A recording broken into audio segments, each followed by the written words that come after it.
Hi everyone, welcome back to our channel Tech Assist. In this guide video, I will be showing you how to boomerang on Instagram application. Now before we begin, make sure that you're well connected with your internet service and also make sure to watch the video till the end. Now in order to boomerang or create boomerang video on Instagram application, the process is very simple and easy. It'll only take a couple of minutes to learn. Now in case if you don't have this feature on Instagram application, so you must probably update your Instagram application to the latest version. Now without any further delay, let us get started. So it is obvious that you have to open your Instagram application.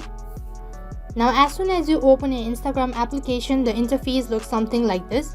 Now in order to create a boomerang video on Instagram, now what you have to do is on this following page right on top on the upper left, there you can see your story. Just simply tap on it. So next what you have to do is you have to open camera. So in order to open your camera, you have to select the camera option.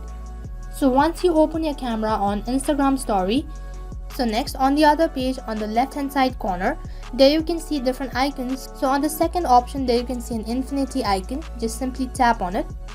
Now as soon as you tap on the infinity icon, there you can see the boomerang effect has been active, which indicates that now you'll be able to take a shot. Now in order to take a shot, all you have to do is long press on the circle icon which is right at the bottom. Now once you're done taking a video, all you have to do is just simply leave your hands from the button and now your video will automatically turn into a boomerang effect. And that is how you can do boomerang effect on Instagram application. Now that is all for this video. I hope the video was helpful. Make sure to like, share, subscribe and also hit the bell icon so that you never miss an update. Thank you for watching.